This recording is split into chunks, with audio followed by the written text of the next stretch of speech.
Que notre Dieu soit loué. Sans entraîner, nous pouvons prendre, nous allons lire notre écriture dans les psaumes, chapitre 119. Psaume 119.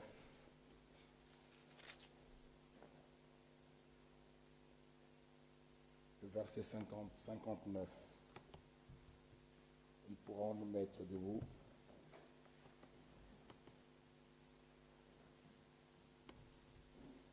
« 119, nous pouvons lire le verset 5, même 57. « Ma part, ô Éternel, je le dis, c'est de garder tes paroles. Je t'implore de tout mon cœur, aie pitié de moi, selon ta promesse. Je réfléchis à mes voies et je dirige mes pieds vers tes préceptes. Amen. Nous pouvons nous asseoir. Que Dieu bénisse sa parole, qui nous parle encore ce soir de ce sujet que nous parlons, dont j'ai réfléchi à mes voies. Chacun de nous doit faire cet inventaire, réfléchir à ses voies. Et là où nous ne marchons pas comme il faut, il faudra les redresser avant qu'il soit trop tard. Souvenez-vous de la parabole de 10 vierges, 5 sages et 5 folles. Les folles, ils sont arrivés trop tard, la porte fermée, le temps d'aller chercher de l'huile, revenir, c'était trop tard pour eux. Dieu, il n'est pas en train de jouer. Il nous parle, il nous taille, il nous instruit. Le départ est pour bientôt. Si vous regardez la manière que le monde marche, nous devons nous réveiller, être conscients, réfléchir à nos voies. Est-ce que vraiment je suis en train de marcher sur la voie qui va m'amener vers l'éternité ou sur la voie des méchants? Nous parlerons de quelques voies ce soir et nous pourrons continuer après. Nous avons dit que généralement, l'homme se tourne vers Dieu souvent quand il se trouve dans des problèmes. Quand tout va bien, chacun marche dans ses voies, chacun marche comme il veut, et les gens ne prient pas, on ne lit pas la Bible, on vit. Alors que même le souffle de vie que nous avons vient de lui. L'Écriture nous dit la vie, le mouvement et l'être nous vient de Dieu. Notre sœur est ici en face. Elle peut vous expliquer ce qui est arrivé à sa sœur. Parfois, nous attendons que quand nous entrons en coma, ou l'ambulance vient nous chercher, nous trouvons aux soins intensifs. Alors on dit, faites venir. Je vais mettre ma vie en ordre, faites venir. Souvent, les gens attendent ça. Mais notre sœur, elle est là, posez la question. Le samedi, ils ont parlé avec sa sœur. Le dimanche, elle venait à l'église avec joie. Avec notre frère Kouira et son mari, ils sont là. Et le dimanche, le téléphone sonne, qu'elle est partie. Ça doit nous amener tous, bien-aimés, frères et sœurs, à réfléchir à nos voies. À arrêter avec la vie de l'orgueil. Cette haute opinion que chacun de nous se donne. Réfléchissons quand même à nos voies. Cette vie que nous avons, le souffle de vie, cela ne nous appartient pas. Le lendemain ne nous appartient pas. Souvent, nous voulons remettre à demain ce qu'on peut faire aujourd'hui et repousser, dire, bon, je le ferai. Nous avons on va lire l'Écriture. Les gens n'aiment pas se repentir. Les autres ne même pas se convertir. Les gens vivent, ils partent, ils marchent, ils marchent, ils marchent. Bien-aimés frères et sœurs, il est grand temps que chacun de nous réfléchisse à ses voies. Il est grand temps. Il est grand temps. Nous allons nous dire au revoir, chacun ira chez lui. Mais qu'est-ce qui te donne l'assurance que le lendemain, tu seras debout? Souvent, le langage que nous devons dire, c'est Dieu vous lendemain. Parce que nous ne savons pas. Réfléchissons à nos voies. Soyons prêts à tout moment. Chaque instant, soyons prêts. La Bible dit que la colère ne se couche pas. Les gens peuvent être embrouillés et ils dorment comme ça. 1 jour, 2 jours, 3 jours. Réfléchissons à nos voies. Nous avons montré, parler de Job, un homme intègre. Alors, lui, il n'attendait pas que le mal arrive. Il réfléchissait déjà à ses voies. Il priait pour lui-même et même pour ses enfants. Il était un homme intègre, il craignait Dieu. Il se disait, peut-être mes enfants, ils sont allés fêter, peut-être ils ont péché. Il prenait un agneau, il payait l'holocauste pour eux. Et le jour qu'il s'est trouvé dans des problèmes, Job pouvait réfléchir à ses voies et il était sûr lorsqu'il disait, mes yeux le verront.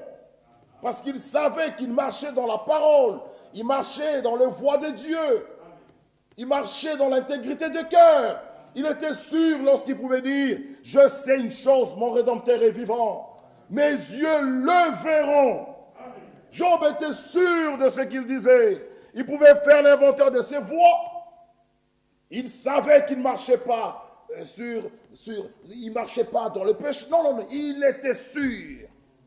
Bien-aimés frères et sœurs, nous passerons par les épreuves. Mais nous devons savoir une chose, qu'après chaque épreuve, il y a la bénédiction qui nous attend. Et chacun de nous se connaît. La vie par laquelle tu traverses, est-ce une épreuve ou c'est la main de Dieu qui est sur toi, qui est son châtiment? Job, les gens pouvaient voir qu'il a péché, alors qu'il n'avait pas péché, Job. Mais il est passé par une épreuve. Et nous voyons à la fin, il a été béni au double. Réfléchissons à nos voies. Nous avons lu, lisons Jérémie chapitre 8. Nous avons lu dans Jérémie 8, le verset 4. N'attendez pas quand ça sera trop tard. N'attendez pas que les problèmes arrivent dans votre vie. Et alors vous pouvez vous mettre debout et dire, Seigneur, au secours, pensez à moi. N'attendez pas, mes frères et sœurs. Regardez Jérémie 8, le verset 4. Dis-leur, ainsi parle l'Éternel. Est-ce que l'on tombe sans se relever? C'est une question. Et je vous pose cette question, vous, mes frères et sœurs. Est-ce qu'on peut tomber sans se relever? Non, que Dieu vous bénisse. C'est une question qui est posée là. Se détourne-t-on sans revenir?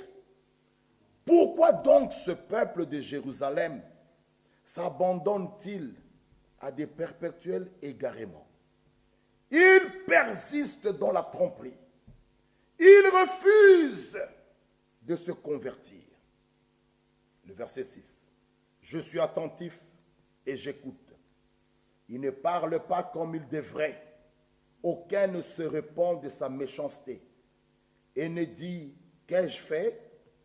Tous reprennent leur course comme un cheval qui se lance au combat. Le verset 7. Même la cigogne connaît dans les cieux sa saison. La tourterelle, l'hirondelle et la grue observent le temps de leur arrivée. Mais mon peuple ne connaît pas la loi de l'Éternel. Matthieu chapitre 16. Matthieu 16, 1 à 4. Les pharisiens et les sadducéens abordèrent Jésus et pour l'éprouver, lui demandèrent de leur faire voir un signe venant du ciel. Jésus leur répondit, « Le soir, vous dites, il fera beau, car le ciel est rouge. Il fera beau, car le ciel est rouge, et le matin, il y aura de l'orage aujourd'hui, car le ciel est d'un rouge sombre. Vous savez discerner l'aspect du ciel. » Il dit, vous savez discerner. Oh, il va pleuvoir. Oh, il fera beau aujourd'hui. Oh, la météo nous dit, demain c'est 30 degrés. Oh, la météo nous dit, demain il va pleuvoir. Il dit, vous savez discerner l'aspect du ciel. Et vous ne pouvez discerner les signes des temps. C'est dommage. Si la cigogne peut connaître dans les cieux sa saison, mais l'Écriture dit, mon peuple ne connaît pas la loi de l'Éternel. L'Écriture dit dans 1 Pierre, les gens veulent ignorer que cette terre subsiste par la parole. Les gens veulent ignorer que Dieu, dans ce temps, ne nous a pas parlé. Mais Dieu nous a parlé.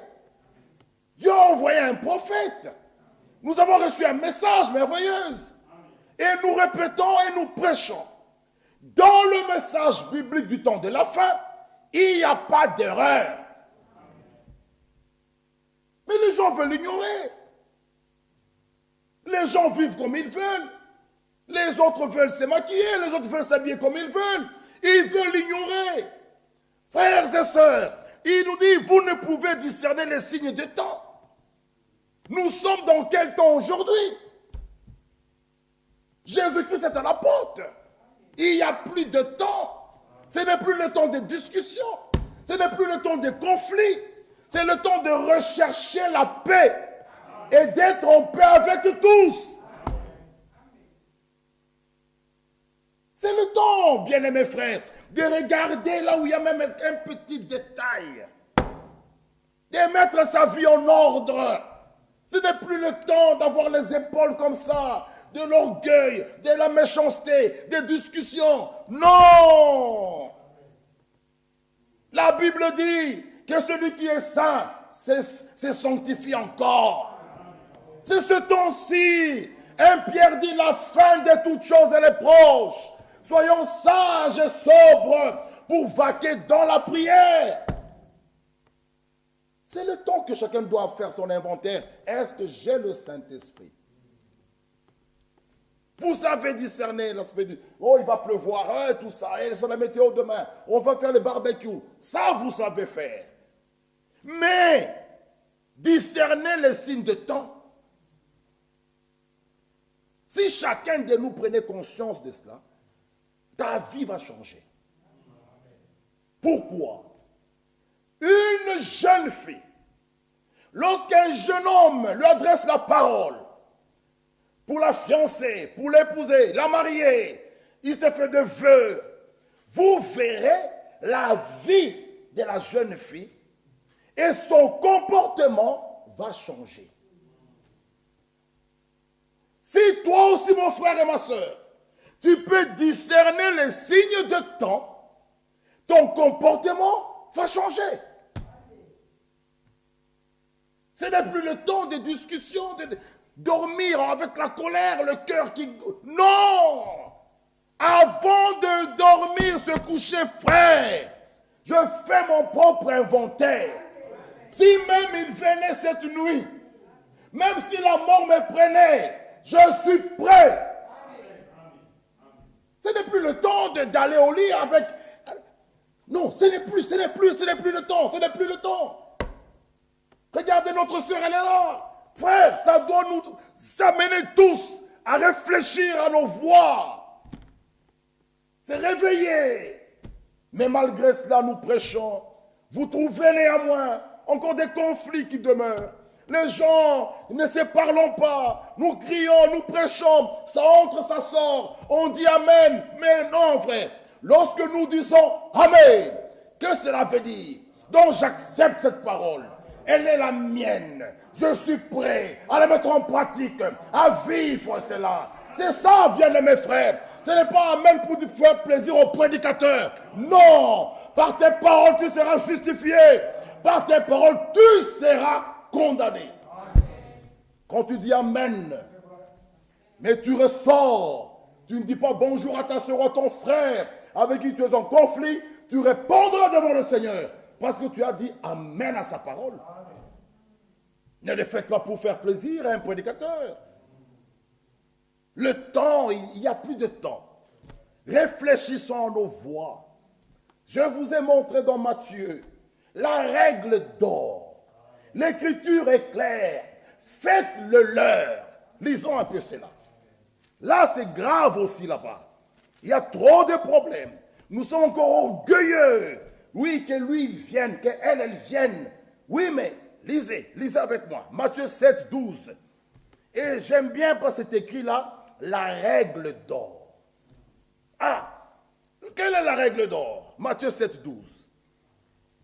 Tout ce que vous voulez que les hommes fassent pour vous. Ah, que les hommes fassent pour vous. Faites-le de même pour eux. Car c'est la loi et les prophètes. Voilà, regardez là où ça s'englobe. Tout ce que vous voulez que les hommes fassent pour vous, faites-le de même. Ou faites-le leur. C'est la règle d'or. Mais souvent, nous attendons que la sœur vienne me voir. Il dit, frère, moi, je n'ai pas de problème. Elle, qu'elle vienne. Je l'attends, frère. Ça semble être beau, hein? Lorsqu'on dit, non, frère, moi, je l'attends. Je l'attends. Je suis prêt et je l'attends. Ça semble être beau. Mais n'attendez pas que les autres viennent vers vous. N'attendez pas que la sœur t'appelle. Toi, faites-le leur. Donc, toi, appelle-la. Ça te reviendra aussi. Là, il faut vraiment avoir la nature divine en toi. Parce que là, il est question d'humilité. Ah, de regarder son prochain comme étant au-dessus de toi. Là, c'est là que nous voyons, bien-aimés frères, s'il y a quelque chose de Dieu. Non, frère, moi je l'attends qu'elle vienne. Ou le frère dit non, qu'il vienne, frère. Non. Toi, ce soir, le frère avec qui tu es en conflit, prends ton téléphone, fais le numéro. Mon frère, je voulais avoir de tes nouvelles. Comment tu vas? Il dit, ah, frère X m'appelle aujourd'hui. Ah, quel miracle. Oui, là, Satan est vaincu. Ce mur d'inimitié est vaincu, est tombé. Et le lendemain, tu verras, ils vont aussi te rappeler. Mais, bien-aimés frères, ne nourrissez pas le péché. Non, que lui m'appelle, lui m'appelle, lui m'appelle, lui m'appelle. Le péché, le diable est content. La règle d'or. Vous d'abord, n'attendez pas que les autres vous appellent ou qu'ils viennent vers vous. Non.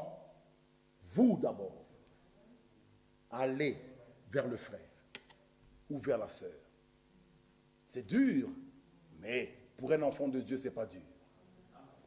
Il se sent bien. Parce qu'il vit de la parole.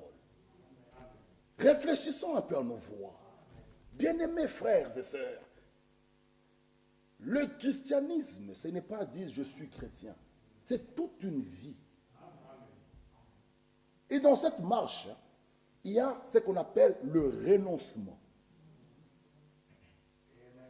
Dans la marche chrétienne, il y a ce qu'on appelle le renoncement. Ça veut dire, je renonce à mes droits. Je renonce à ce que moi je suis. C'est pourquoi l'homme de Dieu nous a dit le dimanche que le bon plaisir de Dieu se repose sur l'homme nouveau. Cet homme nouveau-là, il est mort, son moi n'existe plus. Ses pensées n'existaient plus. Sa volonté n'existait plus. Cet homme nouveau, il est sur les voies qui amènent à l'éternité. Cet homme nouveau est un homme changé. Cet homme nouveau, il est prêt à perdre ses droits. Même si on l'insulte, c'est pas grave. C'est ça sa nature. L'homme nouveau. La marche, dans cette marche, il y a ce qu'on appelle le renoncement.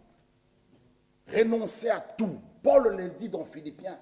Pour gagner Christ, j'ai renoncé à tout. J'ai regardé comme de la boue. Et il y a la vie de sacrifice. Se sacrifier soi-même. Mais souvent on a un langage. Oh frère, en tout cas non, je suis aussi un homme. Hein. Comprenez-moi. Je suis aussi un homme. Frère, non, cela veut dire tu n'es pas encore mort. Or, le baptême, c'est un symbole. Donc, mourir avec Christ et sortir de l'eau, c'est pour vivre en nouveauté de vie. Mais la plupart ne sont pas encore. Nous avons des monstres parmi nous, des revenants. Imaginez, hein, on enterre quelqu'un, notre soeur, ils iront enterrer. Et vous voyez la personne que vous avez enterrée, vous frappez à la porte, on ouvre. Mais qui va rester là? Même si tu l'aimais, même si c'est ton mari, tu vas prendre fuite. Tu diras c'est un revenant. Mais nous avons des monstres aussi parmi nous. Il faut mourir, frère. Mourez, afin de naître de nouveau. Ton moi doit disparaître. Mais toi, tu veux toujours exister. Oh, mon frère, moi aussi, frère. Non, je ne peux pas accepter ça, frère. Tu es un orgueilleux, tu gardes ta personnalité. Réfléchissez à vos voix. Oh, mon frère et ma soeur, nous avons lu, lisons Ésaïe 42. Lisons d'abord Exode 33. Parlons un peu de Moïse. Cet homme qui voyait le buisson ardent, il a vu des choses extraordinaires. Mais écoutez dans Exode 42, ce que Moïse pouvait dire. Exode 33, le verset 12. Exode 33, verset 12. Moïse dit à l'Éternel, voici tu me dis, Exode 33, 12, fais monter ce peuple, et tu ne me fais pas connaître qui tu enverras avec moi. Cependant tu as dit, je te connais par ton nom, et tu as trouvé grâce à mes yeux. Le verset 13. Maintenant, si j'ai trouvé grâce à tes yeux, fais-moi connaître tes voies. Moïse demande à l'Éternel, si réellement j'ai trouvé grâce à tes yeux, fais-moi connaître tes voies. Lisons dans le psaume 103. Lisez avec moi. Fais-moi connaître tes voies. Psaume 103, le verset 6. 6 à 7. Nous pouvons prendre le verset 5. 103, 5 à 7. Celui qui rassasie de bien ta vieillesse, qui te fait rajeunir comme l'aigle. Le verset 6. L'Éternel fait justice. Il fait droit à tous les opprimés. Le verset 7. Il a manifesté ses voies à Moïse. Ses œuvres aux enfants d'Israël. Vous voyez mes frères, les enfants d'Israël, ils ont vu des grandes choses. Lisons d'abord dans Ésaïe 42. Il a manifesté ses voies à Moïse. Ésaïe 42. Ésaïe 42, le verset 22.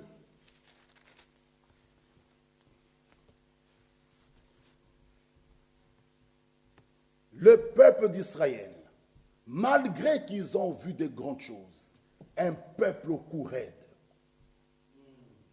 il s'est révolté toujours.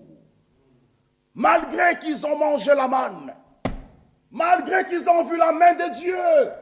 Ésaïe 42, verset 22. C'est un peuple pillé et dépouillés. On les a tous enchaînés dans des cavernes, plongés dans des cachots. Ils ont été mis au pillage et personne ne les délivre. Dépouillés et personne ne dit restitue. Qui parmi vous prêtera l'oreille à ces choses? Qui voudra s'y rendre attentif et écouter à l'avenir? Qui a livré Jacob au pillage et Israël au pillard? N'est-ce pas l'Éternel? Nous avons péché contre lui. Ils n'ont point voulu marcher dans ses voies. Malgré qu'Israël a vu beaucoup de choses, ils ont vu la mer rouge s'ouvrir, ils ont mangé la manne qui tombait du ciel. Et Frère Branham nous dit, il pouvait dire, qu'est-ce que c'est? Qu'est-ce que c'est? C'est ce que veut dire la manne. C'est quoi ça? Ce pain qui venait d'en haut. Bien-aimés frères, c'était quelque chose d'extraordinaire. Malgré cela, ils n'ont pas voulu marcher dans les voies de l'Éternel. Quelle rébellion, frère! Ils n'ont pas voulu marcher dans ses voies. Ils n'ont point écouté sa loi. Écoutez Hébreux chapitre 3. Hébreux 3, le verset 10. Hébreux 3, verset 10. Hébreux 3, verset 10. Aussi, je fus irrité contre cette génération. Et je dis, ils ont toujours un cœur qui s'égare. Ils n'ont pas connu mes voies. Je jurerai donc dans ma colère. Ils n'entreront pas dans mon repos. Ah. Néhémie. Néhémie. Chapitre 9. Néhémie 9, le verset 21. Néhémie, chapitre 9, verset 21. Ils ont vu beaucoup de choses. Ils ont vu la main de l'Éternel. Il y avait la colonne de feu, la colonne de nuée qui les conduisait. Les rochers les suivaient. Lorsqu'ils avaient soif, il y avait un rocher qui les suivait. Ces rochers, c'était Christ. Ils ont vu beaucoup de grandes choses. Mais ils ne voulaient pas marcher dans les voies de Dieu. Néhémie 9, verset 21. Pendant 40 ans, tu pourvus à leur entretien dans le désert. Ils ne manquèrent de rien.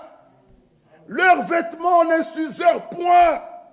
Leurs pieds marchaient 40 ans. Les pieds ne gonflaient pas. Quel miracle! Quel miracle! Ils ont vu la main de Dieu. Mais écoutez maintenant le verset 26. Malgré tout ça, le verset 26. Néanmoins, ils se soulevèrent et se révoltèrent contre toi. Oh frère, peuple de Dieu, faites attention. 1 Corinthiens 10 s'adresse à toi. Faites attention que cela ne vous arrive pas. Parce que l'Écriture dit, la plupart ne furent pas agréables à Dieu. Ils périrent tous dans le désert. À quoi ça sert de quitter le monde, d'abandonner le monde, de venir mourir ici? Non, nous n'avons pas quitté le monde pour venir mourir ici, frère. Nous avons quitté le monde pour le salut. Nous avons quitté le monde pour avoir la vie. Nous avons quitté le monde pour participer à l'enlèvement. Alléluia. Nous avons quitté le monde, frère. Pas pour les biens, non, les voitures, c'est là-bas. Les maisons, c'est là-bas. Ici, on n'a pas suivi les voitures. Pierre a posé la question. Nous avons tout abandonné pour te suivre. Qu'est-ce que nous aurons? Frères bien-aimés, il ne faut pas que cela nous arrive. Vous avez vu la main de Dieu. Même ce qui s'est passé ici. Qui peut douter que Dieu n'est pas là? Que ce soit le Covid, qui peut douter que Dieu ne guérit pas? Qui peut douter cela? Malgré cela, Israël a vu ces choses, mais ils se révoltent. Ils ne veulent pas marcher dans les voies de Dieu. C'est pourquoi l'Écriture dit, ces voies, il les a manifestées à Moïse. Ces œuvres aux enfants d'Israël. Ils ne veulent pas marcher dans les voies de Dieu. 1 Corinthiens 10. 1 Corinthiens 10. Frères, je ne veux pas que vous ignorez. Ne l'ignorez pas, mes frères et sœurs. Je ne veux pas que vous ignorez. 1 Corinthiens 10. Que nos pères ont tous été sous la nuée. Tous sous la nuée. Dieu n'est pas injuste. Il ne fait pas de favoritisme. Tous étaient sous la nuée. Qu'ils ont tous passé au travers de la mer. Tous étaient baptisés en Moïse, dans la nuée et dans la mer. Tous ont mangé le même aliment spirituel. Le même. Comme ce soir. Et vous qui nous suivez en ligne, et vous dans la salle, tous, vous êtes là. Vous écoutez la même parole. Vous participez, frères et sœurs, au culte. Dieu vous parle. Il vous instruit. Tous.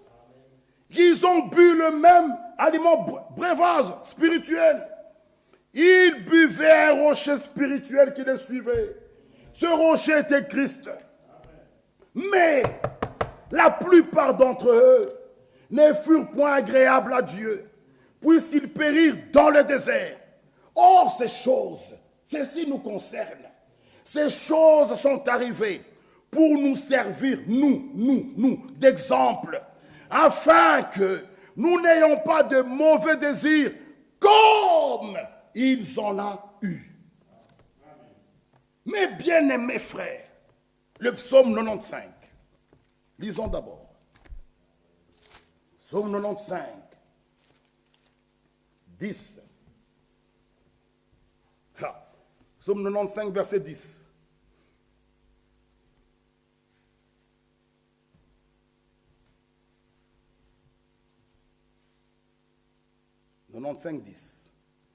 Pendant 40 ans, j'eus cette race en dégoût. Dégoût. Donc lorsque l'Éternel les regardait, il dit, non, tout ce que j'ai fait, leur entretien, les pieds, ça s'enflait pas, ça gonflait pas. Les vêtements ne s'usaient pas. 40 ans. Mais toujours des rebelles. Néanmoins, ils se soulevèrent contre Dieu. Même contre Moïse lui-même. Les Corées de Dathan. Ils voient la main de Dieu. La crainte frère, c'est pas possible. Quelle incrédulité. Vous voyez la main de Dieu ici. Vous continuez à murmurer. Vous continuez à rester orgueilleux. Vous continuez dans votre position. Cela doit amener la crainte dans nos cœurs. Mais eux, non. Ils demeurent dans leur position. Des discuteurs. Des têtus. Non. Chacun veut faire ce qu'il veut. Frère, on ne peut pas faire ce qu'on veut. Il y a un ordre que Dieu établit, que nous devons suivre, frère. On n'est pas dans un marché.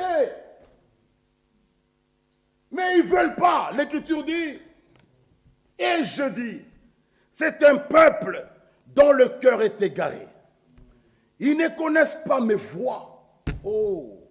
Aussi, je jurai dans ma colère. Il n'entrera pas dans mon repos. Ah. Il a juré dans sa colère. Hébreux 4 nous dit, craignons donc. Tandis que la promesse d'entrer dans son repos subsiste encore, n'arrivez pas trop tard. Ne soyez pas rejetés. Il y a des choses qui peuvent t'exclure du royaume. Ne jouez pas avec Dieu. Devant lui, nous sommes rien. Même ce soir, nous tous dans sa présence, frère, qu'est-ce qui nous fait encore tenir là? Qu'est-ce qui nous fait encore tenir? S'il n'y avait pas le sang, si Jésus n'était pas mort, vous savez quoi? Lorsque une personne mourait, même notre sœur, c'est l'exemple maintenant qui est là, vous n'allez pas me dire qu'elle voulait mourir. Mais la mort de Jésus, lui il dit, j'ai donné ma vie. C'est différent de notre mort. Personne dans la salle ne peut dire, moi je vais mourir demain. Même notre sœur, elle avait des projets.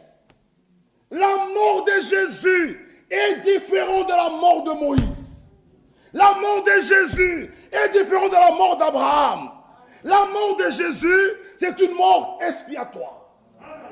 La mort de Jésus, c'est une mort, cette mort-là, c'est ça même, c'est la victoire sur la mort. C'est la victoire sur Satan. C'est la victoire sur les péchés. La mort de Jésus est le prix du rachat. C'est différent de la mort d'Abraham. C'est différent de la mort de Moïse. Et lui, Jésus, a donné. Frère, que Dieu nous aide. Réfléchissons à nos voies. Réveillons-nous. C'est très sérieux. Il dit, ils n'entreront pas dans mon repos. Lisons, psaume 18.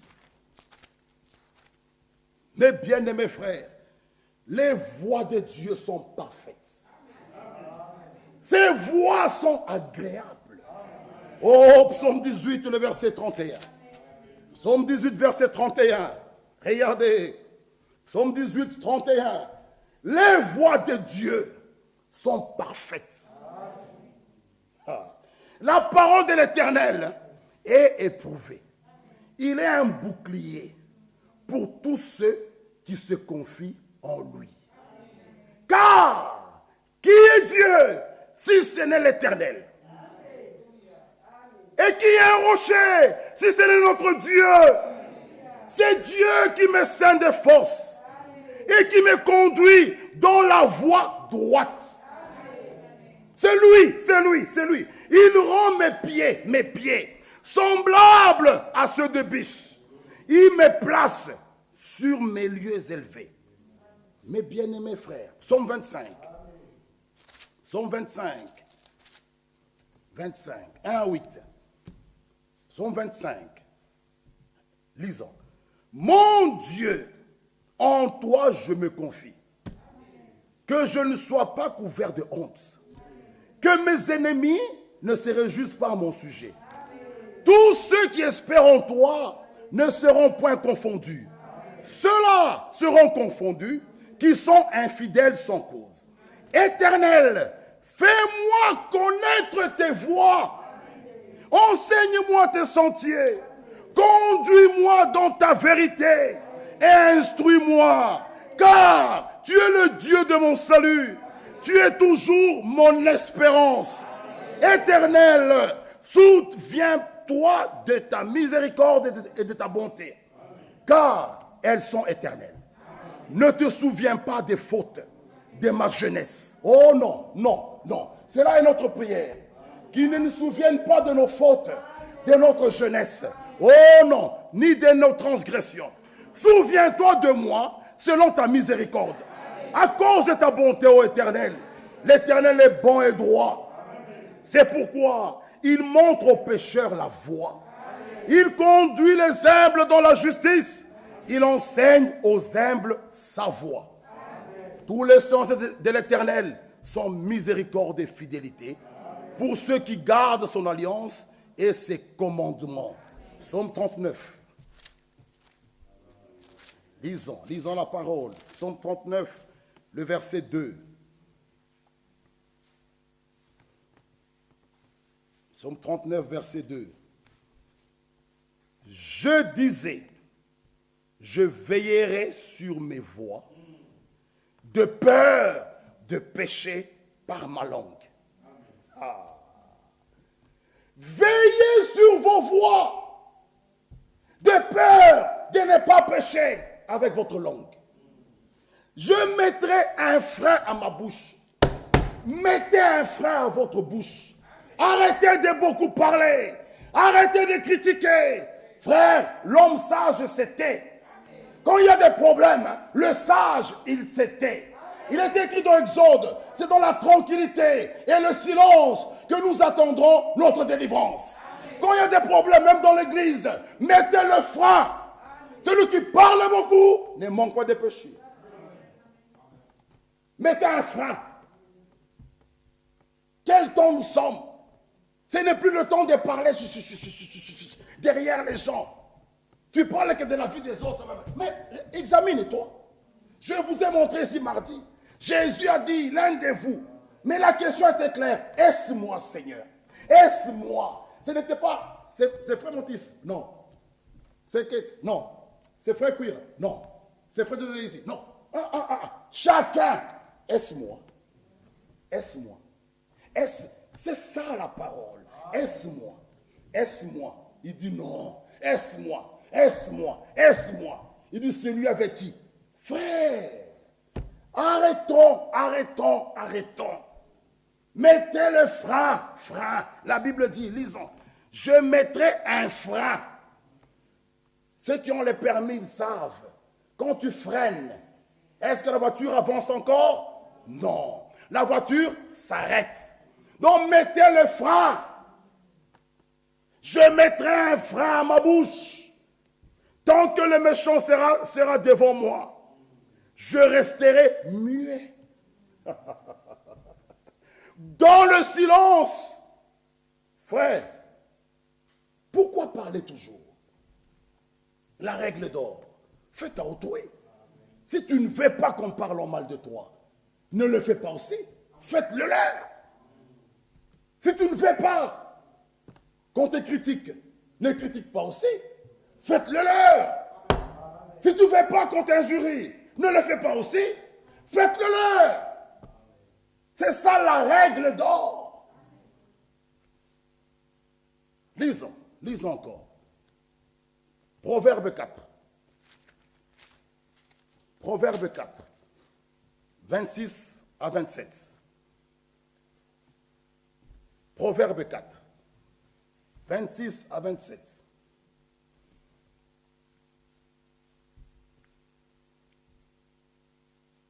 Considère le chemin par où tu passes et que toutes tes voies soient bien réglées.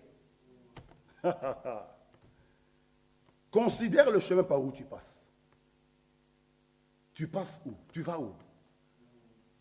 Chacun se connaît. Que toutes tes voies soient bien réglées. Ne te détourne ni à droite ni à gauche. Écarte ton pied du mal. Règle tes voies.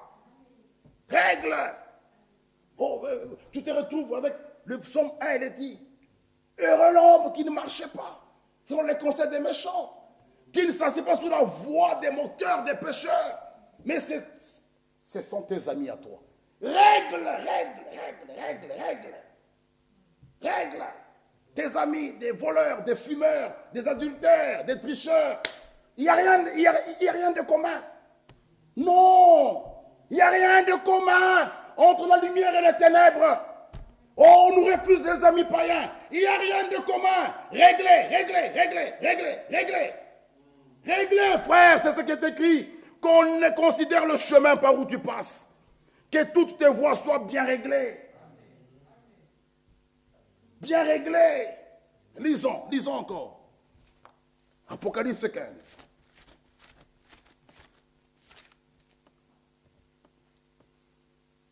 Juste le verset 3.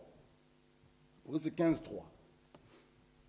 Il chantait le cantique de Moïse, le serviteur de Dieu, et le cantique de l'agneau en disant, tes œuvres sont grandes et admirables. Seigneur, Dieu Tout-Puissant.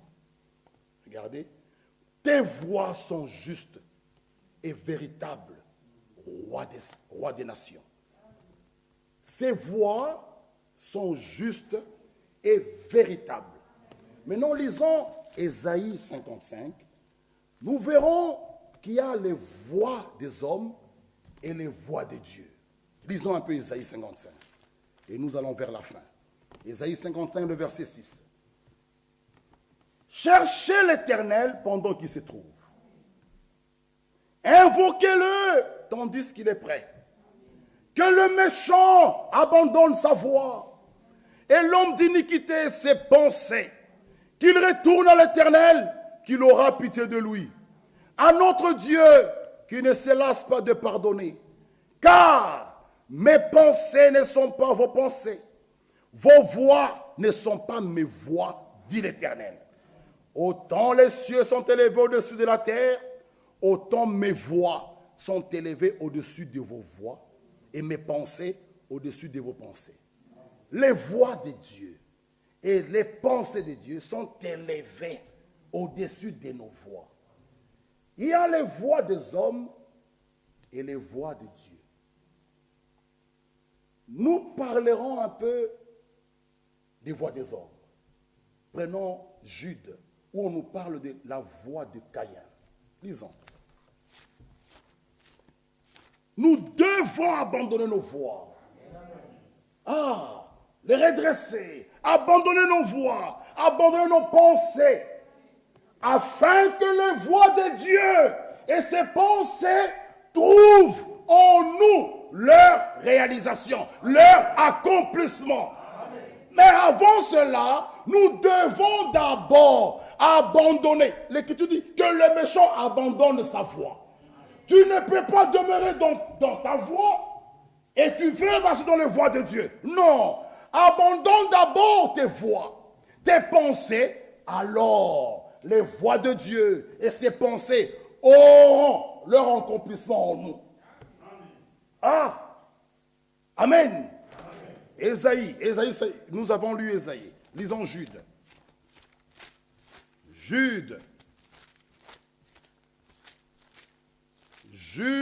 Jude, c'est un seul chapitre. Jude.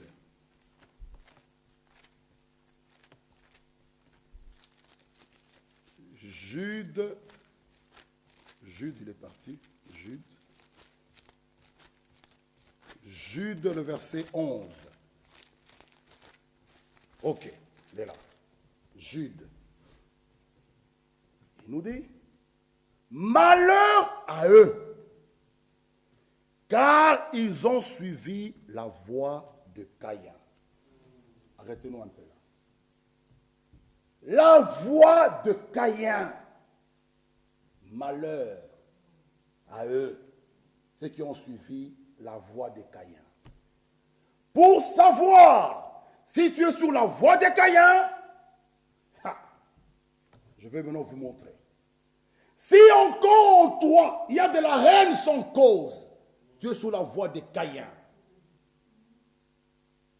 Si en toi, il y a de la jalousie, tu es sur la voie de Caïn. Caïn était jaloux. Parce que Dieu avait tourné donné un regard favorable sur Abel. Il était jaloux. Il avait de la haine. Et il l'a tué.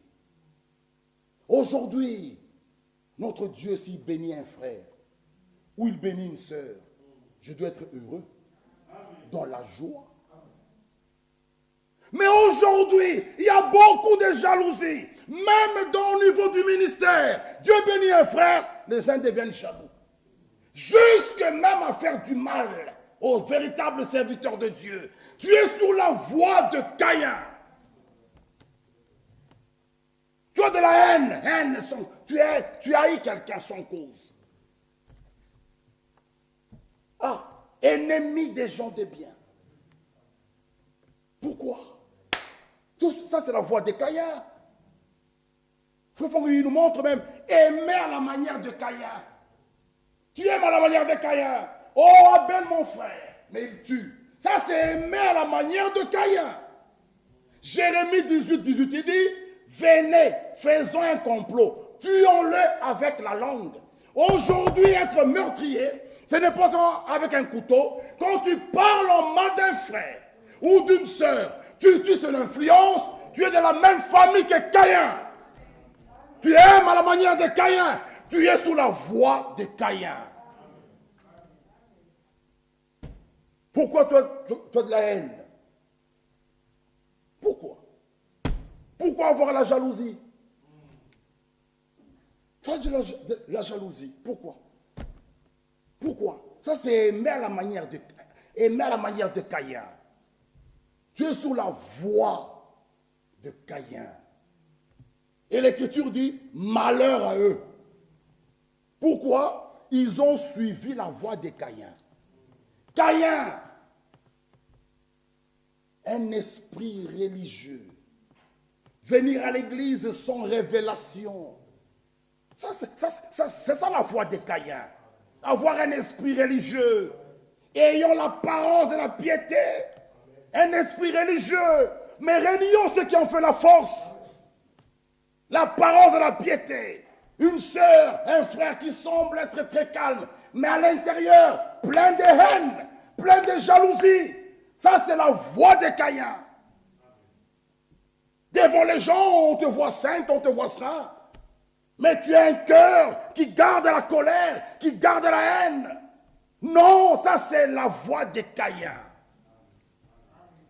C'est la voie de Caïn. Un esprit religieux. Avoir l'apparence de la piété. N'ayez pas l'apparence. Non, soyez véritablement des enfants de Dieu. Manifestez la nature divine. Manifestez les vertus qui sont en vous.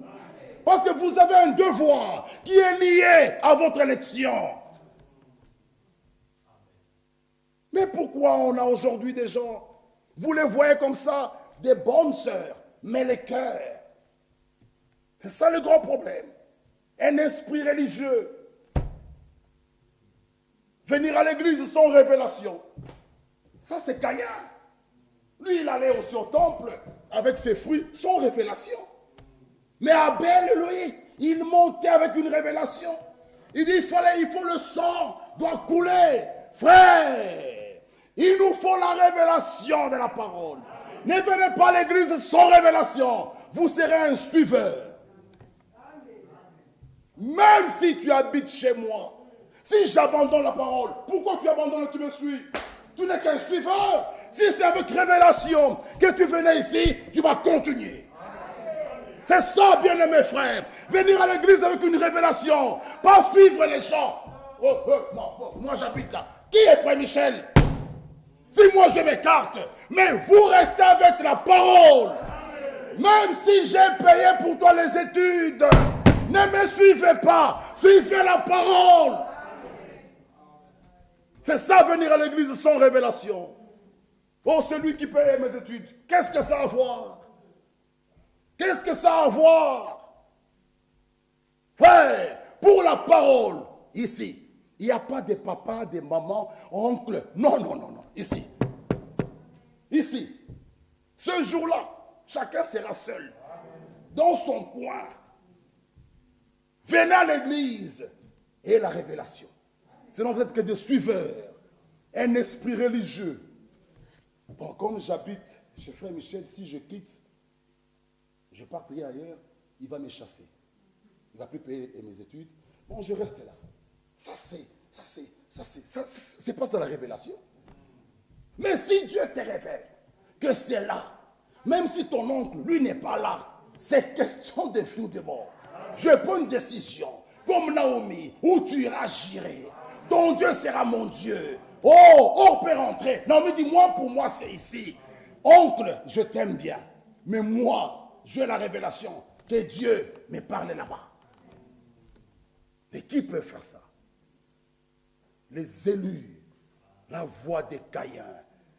Bien-aimés frères et sœurs, il y a la voix du temps de Noé. Nous pouvons le voir dans Genèse, mais je préfère m'arrêter là. Il est 21h, moins l'écart. Que Dieu vous bénisse. Dieu voulant, nous allons continuer. Mettons-nous debout.